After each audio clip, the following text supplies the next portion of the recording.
Hello, Year 9, and welcome to our first lesson where we're going to be actually solving trigonometry problems all the way through. So, remember from our previous class, we talked about SOHCAHTOA, and SOHCAHTOA will give you the formulas that you need for this particular topic. So, our first formula comes from SOH, and it means the sine of our unknown angle theta equals OH, opposite over hypotenuse. And when we look at the CA, that tells us the C stands for cos, so the cos of our unknown angle is equal to the adjacent side over the hypotenuse. And our final part of our formula or rule is TOA. T stands for tan, so the tan of the unknown angle equals OA, the opposite over the adjacent. So by memorizing SOHCAHTOA, we can actually generate all three trigonometry formulas that we are going to need to use for right-angled triangles. Now, just a reminder, and we spoke about this in a previous class, that your calculator must be in degrees mode. And if you're not sure how to check for that, you can look up on the top of your screen, and you should be using a Casio FX82 AU +2, I believe. And if you look on the top of the screen, there'll be a D somewhere on the screen. And if you can't see it, you can hit Shift and Mode to go into your setup, and you'll see there's a number 3 that has DEG for degrees mode. So hit number 3, push equals, and you will now be in degrees mode. And there's the way you can check on the screen. There'll be a D up the top. Now if you've also got an M, that's okay, don't worry about that. That just means there's something in your memory. You will also probably have math because by default your calculator will be in math mode. One other thing that you need to be aware of is that angles can be measured in more than one way. Now we can measure angles using a decimal format, for example, 25.5 degrees. That's 25.5 degrees. But degrees can also be written not only using decimals, but using degrees, minutes, and seconds. Now, the easiest way to try and create a link here is to understand that when you're talking about 0.5 of a degree, that's half a degree. Well, if we were looking at a clock, half an hour matches up with 30 minutes. Similarly, half a degree matches up with 30 minutes. So 25.5 degrees is the same as 25 degrees and 30 minutes. Similarly, you could have something like this. You could have 15.25 degrees.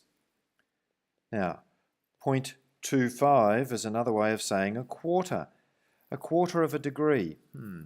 What would a quarter of an hour relate to in minutes? It would relate to a quarter of an hour is 15 minutes.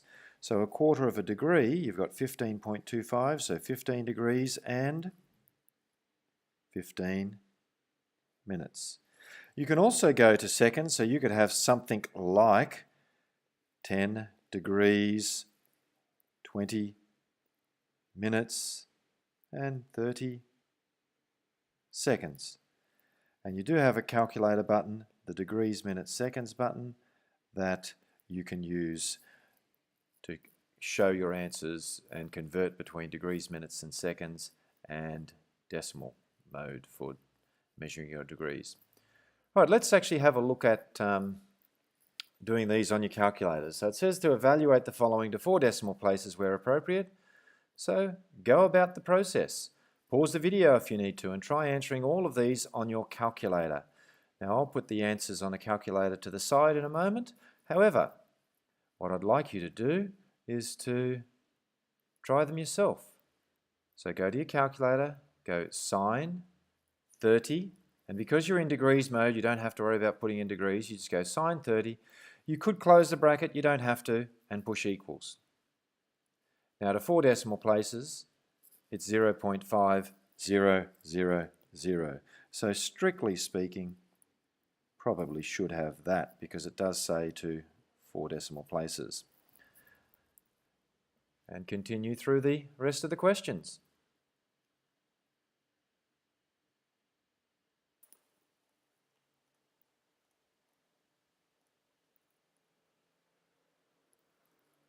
So all of the answers are up.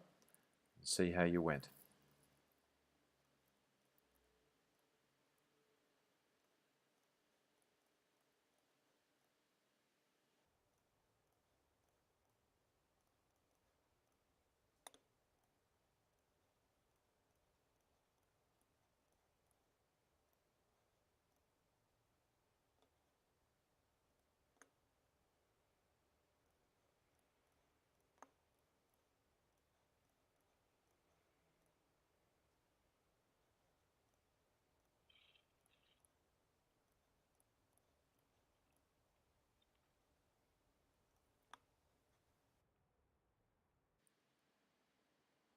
Let's go on to example number 2. Now this is the very first time we're actually going to do some solving. We haven't seen a question with a triangle involved yet, but let's just practice some algebra. And before we do this question, if I had this as my question, x over 3 equals 5, and I said, here's an algebra question, solve it. You'd probably look at that and say, well, I have to times both sides by 3, and that would leave me with x equals 15. Well, we're going to be doing the exact same thing for this question. So what we're going to be doing is we're going to look at this question and say we want to get the x by itself. So let's times both sides by 5. And if we do that, we end up with x being equal to 5 times cos 40. Now it's useful to know that when you put this into your calculator, you can type 5 times cos 40 and push equals, or you can just type in 5 cos 40 and push equals because the calculator knows you're going to multiply the two together. And I've given the answer to 2 decimal places there as 3.83. Try doing part B and see how you go on part B. I'll pause a moment before I put the answer up.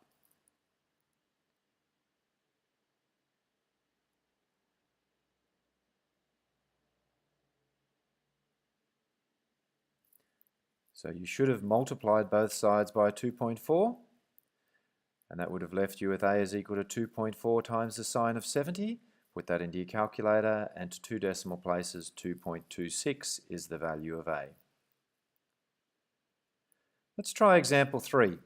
Now, I have put up here our little saying, SOHCAHTOA, because that's going to give me the formula I need. We have no formula in this question, but we do have a triangle provided. Now, this is the angle that we're talking with.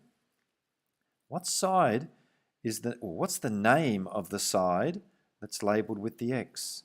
And what's the name of the side that's labelled with the 10?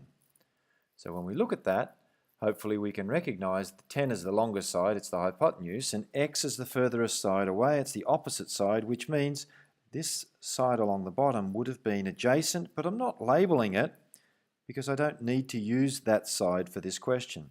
I'm using the x and the 10, which is the opposite and the hypotenuse. And when I come over and look at my formulas, opposite and hypotenuse, O and H, mean I'm going to be using a sine formula. So the formula for sine is sine of the unknown angle is opposite over hypotenuse. But I actually know the angle, so it'll become the sine of 52 equals x over 10. And now it's just a case of multiplying both sides by 10. So x will actually equal 10 times the sine of 52. X is 7.88.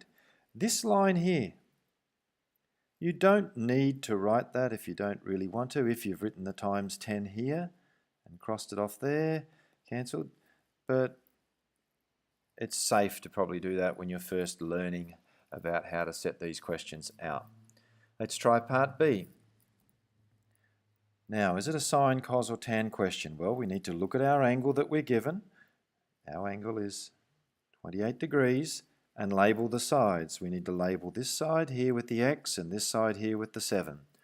So, the side with the x is next to 28, so it's adjacent, and 7 is the longer side, so it's forced to be the hypotenuse. We're using A for adjacent, H for hypotenuse. This will be a cos question.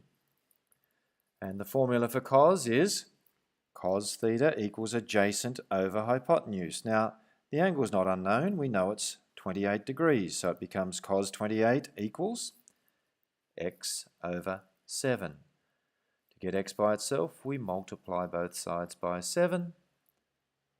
So you get x is equal to the 7 multiplied by the cos of 28 degrees, or 6.18 if we take it to 2 decimal places.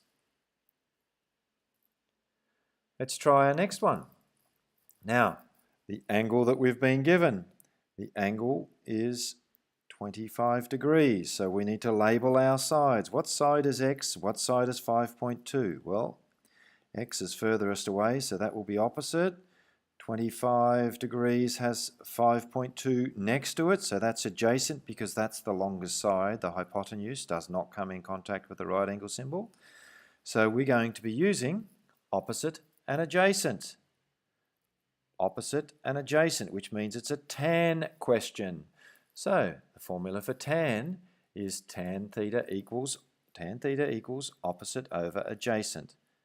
Now, theta stands for the unknown angle, but I know the angle is 25 degrees, so tan 25 equals x over 5.2. Multiply both sides by 5.2, and we get x equals 5.2 times the tan of 25, or 2.42 if we take it to 2 decimal places. Well, time for you to try doing some of the questions. Good luck and have fun.